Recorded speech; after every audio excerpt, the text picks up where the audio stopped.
Okay, people, here we go. It's time for another week where we get into Hayley's comments.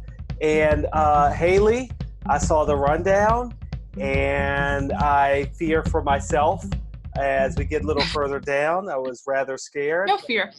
Okay, let's get into it. Let's feet start. on the ground. Okay, feet on the ground. Let's start out with some baseball. Okay. This season has looked really different. COVID-tinged season. One team that was plagued by COVID quite literally at the beginning of the season, the Miami Marlins. Now, all of these rules were kind of made to adjust the schedule so that no team would really go too hard on their roster, have to bring guys back and forth. So extra innings limited to 10. You got a runner on second base. Well, all of that kind of goes out the window when a team scores nearly 30 runs in a ball game within 9 frames. Jumoke, the Braves scored 29 runs on the Marlins the other night. Do you think there should have been a mercy rule, maybe the Little League style, stop at like 10 runs in a ball game because of COVID? So my thing that first came to mind when I saw that the Braves were continuing to score runs is I was trying to see if they could score more runs than the number of Marlins that contracted COVID. And they get that record. It was 20-29 that the Marlins actually had 20 players that contracted COVID, and the Braves scored more runs than those players. I also, the second note that came to my mind is, where were the Marlins when they got in trouble the first time? They were in Atlanta, and so Derek Jeter chastises the team and says, hey, they lost their focus. Well, I don't know if maybe staying in the hotel and sequestered and in a bubble, so to speak, in the hotel made it worse, because 29 runs, I mean, yeah, there definitely needs to be a mercy rule when that comes into play. I mean, that's insane. I mean, I feel like, okay, we already talked about unwritten rules. At some point, I would think that an unwritten rule is if you're up 10 runs, you just strike out looking unless the team scores another 5. If it gets to within 5 or 6, then maybe you got to start playing again. But when it gets over 10, that should be an unwritten rule, right? Let's ask Justin, right? Once you get to 10 runs, it's like, okay, don't worry about scoring anymore. Just strike out looking, or, weak rounders or bunts, just so they can get some outs and the game can be over. Because the mercy rule is not just because the Marlins need to be given a break. The mercy rule is for the viewer, and if there were fans in the stands, for them too. We need to not be watching this. If I'm a Marlins fan, you're just killing me. You're killing me. I want this game over. That's batting practice. One guy, Adam Duvall, for the Braves, hit 3 home runs. You would think that the guys would be worried about the post-game spread getting cold. That would be my concern. If the game goes that long, you're going to be stuck with the deli platter. And no one wants the deli platter after a 29-run ball game. Yeah. Get back in the clubhouse. Just, take some pitches, strike out looking. It's fine. It's fine. Let's end this. And, at that point also, any of the bench players, just let them go out and pitch, because there's no point in wasting arms. The pitchers didn't do anything, so, or at least couldn't everyone stop gets the runs. Yeah, everybody, just get them out there. 29 runs, that's brutal. I know. Some NFL news. Jalen Ramsey locked up by the Rams. He got himself paid 5 years, $105 million, $21 million per year. Sounds pretty nice right now. So he made history as the highest paid corner in the entire NFL. Jumoke, do you think the corner is the new glamorous position now? Do you think he's setting a precedent here with this new contract? He is setting a precedent somewhat. I think in my mind, the biggest thing for me is these players are not getting paid what the NHL, MLB, NBA players are getting paid in that they're getting guaranteed contracts. That's one. Secondarily, if you are the best at a skilled position, you should get paid, or at least your skill is at the highest level. And I look at some of the NBA players, and until Patrick Mahomes, really got this, well, $500 million is a lot of money that he's kind of got. Let's call it what it is. It's $500 million. It's $500 million. It's not all guaranteed. But I do think that, NFL players should be up there. Aaron, the key is the Rams got a lot of money. They signed Aaron Donald for a 6-year, $135 million. Now they signed Jalen Ramsey. The only thing I find that I am curious about this contract is Darrelle Revis spent most of his playing career with that one team, the Jets. And Jalen Ramsey has bounced around from a few teams based on, if it wasn't his personality being a problem, teams didn't necessarily think that he had the skills that were worth what they knew he was going to ask for. I imagine Sean McVay, the head coach of the Los Angeles Rams, feels like, we do think he has the talent, but I could see other teams like, that's a lot of money for a player who does more talking than walking. But let's see if he can live up to that contract, and it could be worth it. But the Rams got to win like 2 Super Bowls for it to be worth it. You see, you like to see good things happen to good people, and I saw something on Twitter that's going to hit home for you and me. A sports photographer from, I guess they both went to, maybe they went to school together, maybe she graduated, they maybe met on Twitter, but she had posted that she was looking at buying a new camera, like a $5,000 camera, but she was going to get a used one. Yeah. He DMs her and arranges to buy her a brand new camera, just out of the goodness. And so she shared that story on Twitter, and I was like, everyone get a camera now. Everyone. Yeah. That's so awesome. But he'll be able to buy himself a nice, 1 bedroom, 1 bathroom in the Hollywood Hills with that. 1 bedroom. Get himself maybe 1,500 square feet.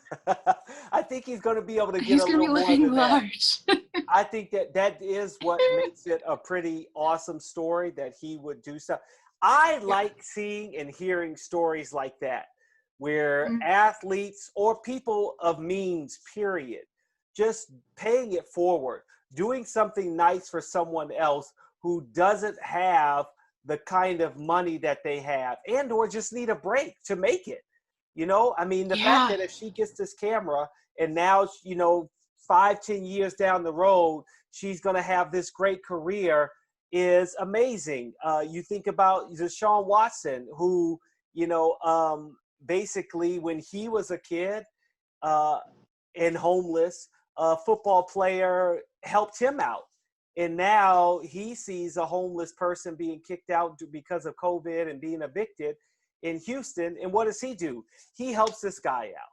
And I think that is what is really beautiful about what you see out of people who have money and can give back. It is the big things. It's very important. The big things are very important when you give to a charity, causes, things like that. But it's some of those little things that can go a long way to helping out so many people. And that's just a wonderful story. And I wish him the best.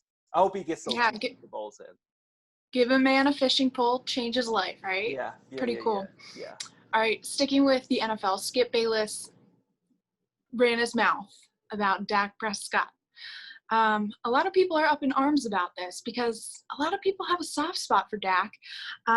His brother, unfortunately, committed suicide earlier this year, and Dak was really struggling. He came out and said on a podcast that he was struggling with anxiety and depression for the first time in his life.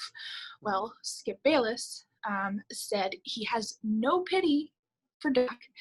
As CEO of this team, of America's football team, he needs to put on a brave face and pull that himself. So what do you think? I have a big problem with this because there needs to be a better conversation about mental health, particularly within sports, because it's all about, right now, it's all about suppress it. Teams say they want to help and have outreach, but they really don't. They don't want to deal with problems, right? Mhm. So you have a leader, you have an icon basically coming out and saying that he struggled. It's a start in the right direction. And then Bayless is saying, no, cram that back inside. We don't want to hear about that. You struggle with that on your own. Yeah, I struggle with what you're saying. That I think, you know, back in the day, I don't know back in the day, but I feel like now the TV personalities that are being asked to almost say outrageous things to get in the news. And that's it. Mm. They want exactly what we are doing right now. Not that Skip Bayless believes what he says, as much as he wants people talking about him and what he said and putting him in the conversation with Dak Prescott. That's what he wants to do. I think it is sad. I think that mental health is one of the issues that we almost want to act as if it doesn't happen. You know, if it's not a physical injury, then it's not a real injury. And Yeah. I do think that honesty, that empathy, that you should, well, the honesty really comes from the Dak Prescott part. I mean, I do accept the fact that this is Skip Bayless, if it is what he really believes, is honestly saying it. But you got to have empathy for others first. And I think to just outright say, oh, well, he's a CEO, you know, he's supposed to not let that stuff come out. I mean, to say you're dealing with it doesn't mean that you also aren't internalizing it, turning it into a positive, and being a great quarterback. Like, to Yeah. me, there's two sides to every coin. And if Yeah. anything, yeah, maybe in the beginning, yeah, he was struggling. But it's not to say that today he can't be a quality quarterback and one of the best quarterbacks in the league, as now maybe he's playing for something that's bigger than himself and turning that depression into a positive. And that's where I have an issue with what Skip Bayless said. And it's really is sad because, you know, to have any sort of mental issue is something that should be taken seriously and not brushed aside or made fun of. Yeah. Very true. And it's all about clicks. It's all about who's trending on Twitter, but gotta tread lightly when it's something that can be damaging for the overall conversation. The Raptors exceeded expectations a little bit, forcing a Game 7. Jumoke, did you ever see that happening? I didn't see that happening. When the Celtics were up 2-0, I was like, yeah, man, well, let me back up. I saw the Raptors in the NBA Finals. But when they went down 2-0 to the Celtics, I said, maybe I was not really giving the Celtics enough cred as a real contender, because I saw a Toronto Raptors team that had the longest winning streak coming into this restart. They played well in this restart. They swept their first round opponent in the Brooklyn Nets. And when the Celtics went up 2-0, I said, well, maybe, let me think about it. Maybe what happened is the Toronto Raptors weren't tested in this bubble restart. And so they needed a wake-up call. And maybe that's what it was, because not only did they go down 2-0 to tie it up 2-2 and then go back down 3-2 and force a Game 7, and the last bit that made me say, you know what, I feel like Toronto's going to be good, is at the end of the game when Norman Powell from the Raptors gets into a little mini scrum that seemed to be started by Marcus Smart. And the second I saw that, I texted my dad, my friends. I said, you know what? I said, that is the fuel that the Raptors need to win a Game 7. And I think they will do it, because it's like Marcus Smart is public enemy number one. And I think he just got under their skin too much. That it's like, look, you had 4 shots at this. You did good in 2. You got that third one. But the Raptors, they got the full wake-up call. I think they're going to win Game 7. Makes for a heck of a series. Now, Yeah. Jumoke, this is the time of year or point in the season, postseason, playoff run, where we would kind of speculate about the off season, and it kind of seems like we have a bit of a dud that we're coming up on. Not a super exciting free agency period, and compound that with COVID and team spending. I just want to know, how exciting or lackadaisical do you think it's going to be? I'm totally discombobulated, out of sorts as everyone, Yeah. because, the NBA is in many ways trying to play it by ear. And we've all been used to a structure. We've been used, everybody's been tweeting as we're recording this on Thursday about how, man, this is the greatest night in sports. We've got MLB and NHL and NBA and tennis and football starting and college football and NFL, obviously, for the first football. But it's just like, we don't know what's going on. The NBA can't decide when they want to start their next season. They push back the draft. Free agency period. They don't know what the salary cap is going to be. I think there is an excitement in the unknown, but I think the lack of knowing what the schedule is going to be and how helter-skelter it is, it does make it a little less exciting. It just doesn't have the same fanfare. The buildup isn't the same. There's potentially going to happen around the holidays. And like, wait, what? We're talking about a basketball draft around Thanksgiving and Christmas. And it's going to get lost. I think it's going to get lost unless you're a true basketball fan, as I am, or any other sport. NHL is going to have to figure out what they're going to do. MLB as well with the shortened season. You just kind of are going to oh, yeah, this is happening. Okay, let's watch it. Let's see what's going to unravel from a draft or free agency, what players are going to go where. But it just doesn't have the same oomph to it. All right. And lastly, Doris Burke is making history as the first woman to serve as an analyst for a conference final and an NBA final for ESPN. She's going to be on the radio. Doris Burke finally getting her due. Maybe she's just an absolute legend, Jumoke. Do you think this should have come sooner? I think it definitely should have come sooner. I feel similar to how we have talked about Black Lives Matter, and a coach or just people of color being in leadership positions or high-profile positions. It does seem like this is a long time coming for someone like Doris Burke to be making history. I'm actually surprised that it wasn't Cheryl Miller. As long as she has been covering the NBA back in the day, it did seem like that might have been the type of position that she would have been in to make history. I love Doris Burke. Another reason why I want to see the Raptors win Game 7 is so hopefully Drake right now is self-quarantining himself so he can be in the bubble and join Doris Burke and be a part of history. I don't know if you know about their, fondness for each other. But I think that would be exciting. And yeah, Doris Burke she's just cool. I like the way she covers the game.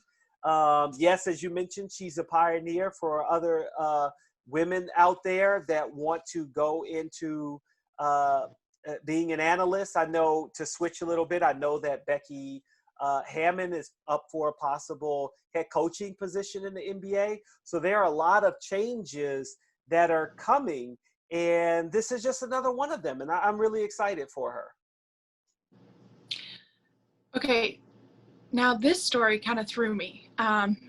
We won't get too sciencey here, but Caster Semenya of South Africa, she's a sprinter mid-distance. Now she does the 800, I think.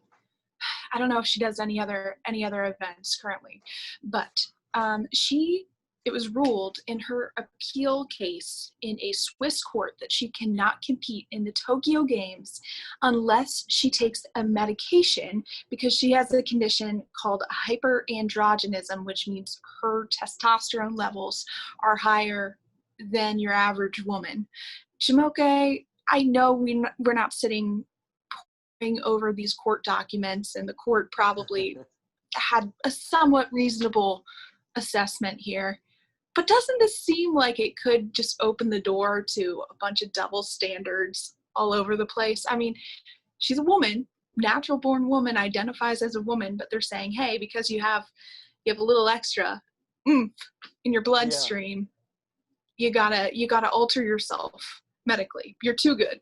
Yeah. And I don't like that either. She's a 3-time world champion. She's a 2-time Olympic gold medalist in the 800 meters. I just think that this is, the Federal Supreme Court in Switzerland made this ruling against Semenya. And in my mind, I just can't understand why, she's tall, she's gay, she's not feminine looking as they want her to be. Like, I just don't understand that, because what if it was the opposite? If somebody is too skinny and oh, you don't look strong enough to be an athlete. Like, what kind of gray area are we setting a precedent for that we're going to say someone who's naturally the way that they are is simply too strong? And so we have to find a way to reduce her strength. I just don't. Very weird. Yeah, I just don't understand it. And it makes me really sad. But I think the other part that makes me sad is I'm sure there's somebody somewhere who in the back of their mind is saying, oh, she cheated. Somehow the South African Olympic Federation was, pumping her with testosterone to make her the way she is. It's just like she's in the cradle getting shot up. Right? I'm like, only thing what is this? Russia? I mean, that's the only place, right? Putin's doping all of his athletes as soon as they're born. I mean, they have literally gotten in trouble for that. Athletes of other countries Chinese athletes have gotten in trouble for that. It's just one of those things where I just don't get why we are here now, especially for someone, she's 29 years old. I don't really know if that makes a difference in terms of Olympic years in this day and age, when we see the number of athletes that are competing until they are later down the road in their late 30s and they're still competing at a high level. But it just seems like for her, she's already had a great career as it is. Why now? Why now? Yeah, makes sense. But it does, I mean, she's probably prime this year. She might be here, going to the other side of the parabola. You're right. I mean, we'll see. We have another year left. Hopefully the games happen and she's out there competing. All right. Yeah, I hope she can appeal. That's my hope. Yeah. Okay, this one creeped me out, Jumoke. I saw this on Twitter, and again, we had an extreme sport last week. We talked about the illusionism and flying up 3 miles into the sky on balloons. How about a 115-foot wave? Surfing a 115-foot wave? No, thank you. In the video, it looks like the day after tomorrow. You see this guy, German surfer Sebastian Stutner. First of all, how do you go from Germany to professional surfer? I'm very curious about that. Did you get the heebie-jeebies? Was it just me? No, I definitely got them. Hayley, I don't go to the beach. I go to my ankles. That's about it. And I'm a really good swimmer. I am a really good swimmer. I swam competitively when I was younger. But I remember one time, with my brothers, I went probably in 5 feet deep in the ocean. And I got flipped over and bumped my head. And I was like, nope, that's it for me. And that wave was probably a foot high when I dove underneath it. There is no way I'm getting anywhere near on a 115-foot wave. And it did remind me of Day After Tomorrow, or an even scarier thing is like a tsunami. Like when there is an actual life-changing event, if there's an earthquake and you see a wave coming at you, what do you do? And this guy's like, Nothing. You surf. That's what you do. You surf. There's nothing so unforgiving that it can just pull you down with the weight of a million different earths, and you're just stuck under the, oh my gosh, Jumoke, this is my fear. Anyway, so I saw this and I thought, I just can't be a serious surf fan. I No. can't be the person on the beach watching these surf competitions.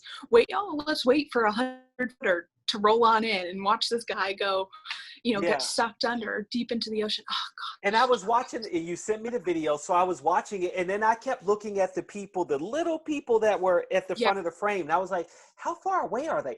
Aren't they worried that, like, the wave is coming right towards them, and they're just kind It of could standing there crash watching, and like, pull him this out. is amazing. Yeah. So I did do some research on this guy, because I was like, oh, my gosh, this is insane. Okay. He's from Nuremberg, Germany. So there's a Nuremberg Ring, if I'm saying that right, which is one of the most famous race car tracks in the world in Germany. And he's from the hometown. So I'm like, okay, so he is a bit of a daredevil and he likes racing, his adrenaline rush, as we talked about before. But he has a project called We Make Waves. And it's to help children that grow up in broken homes with learning disabilities. They have low self-esteem. He teaches them how to surf because he says teaching you how to surf is one of the values that teach you confidence and self-respect. Wow. So he's really cool. Wow. Way That's to go, so cool. Sebastian. Yeah, way to go. But no, not really way to go on a 115-foot wave. No, thank you. He's braver than me, or he's just. Yeah. Oh yeah. Maybe there's something missing. If you have the, but there's got to be just something in evolution didn't quite get to you. The fear of the huge wave. Like you have no fear. Crazy Like stuff. maybe That's you a cool don't feel charity. pain. Something. But yeah, it is a cool charity. Yeah. Yeah. Yeah. Nice. Okay, the end of an era, Jumoke. Keeping Up with the Kardashians is coming to an end after 20 seasons, 14 years, and a couple $1 billion probably. Many different empires. We got Kylie Jenner and many different romances with NBA players. We got to include that. Yeah. I mean, yeah. who are the NBA going to the Kardashians just kind of fall to the wayside? I don't think they will. I think they'll still be in the spotlight on Instagram and everyone's newsfeed. I think Kris Kardashian is a social business engineer, and there's probably big projects coming up for them. But Jumoke, are you surprised this show made it so long? Well, I'm surprised this show made it so long. My sister-in-law is going to be devastated. It's one of her favorite shows, so I'm sure I will talk to her about her thoughts on it. I imagine if you talk about what's coming up for them, there's either going to be a Kardashian network and or their own Kardashian social media. No open fans or any of that stuff. It's going to be Kardashian. That's the app you sign up for, and you just get all of their feeds. But I got a funny story for you.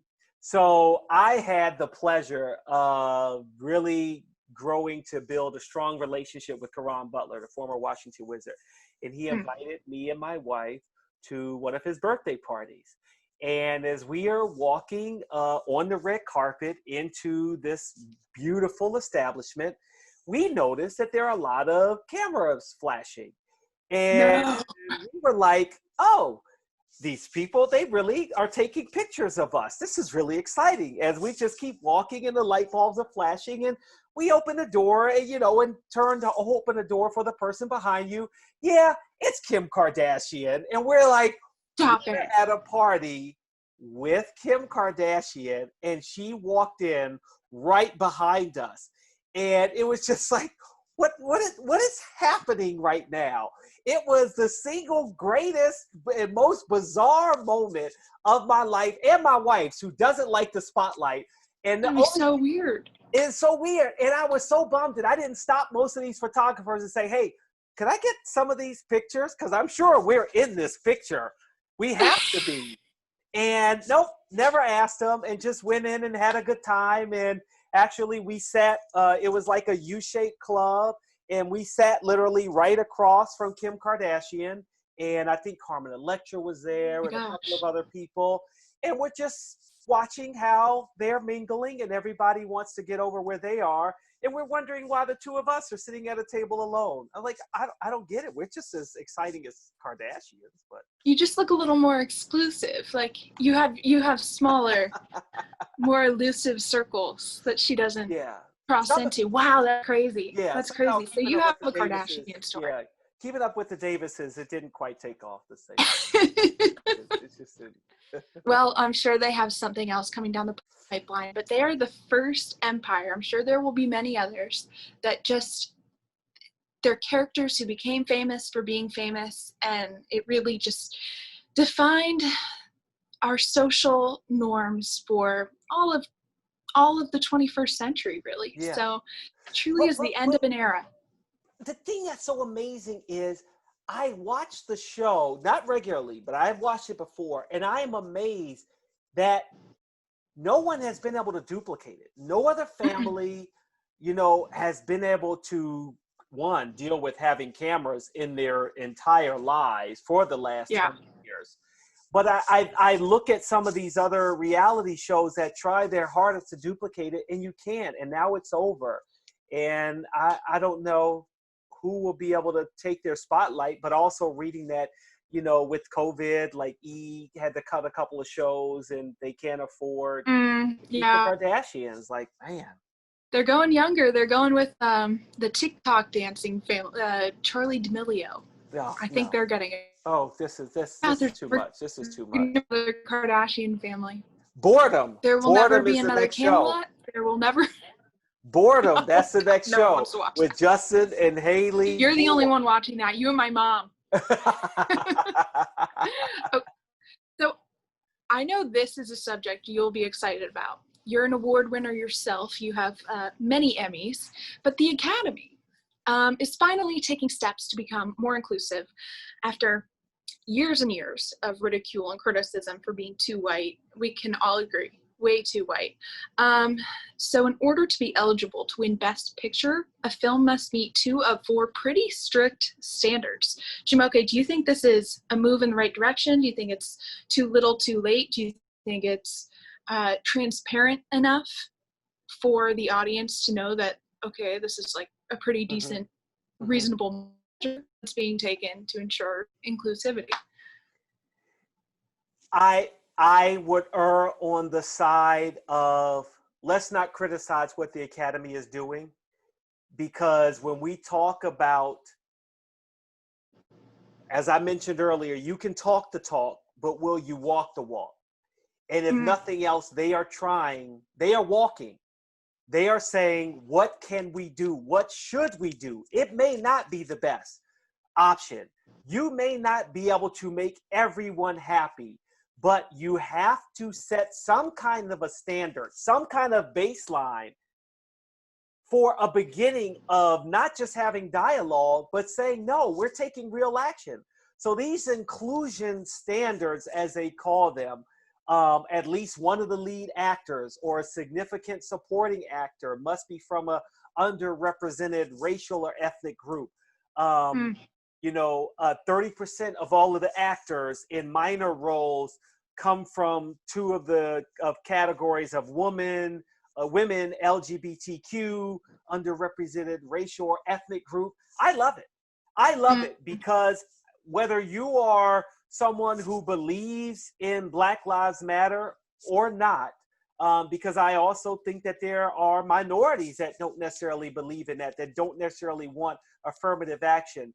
But at some point, you have to try to say, okay, what can we do to make a difference? Not just donate money and then walk away, right? You have to actually do something. And this is something that the Academy is doing for the Oscars to say, okay, if we know that these production companies, movie companies aren't necessarily going to act fast enough, well, you got to act fast now.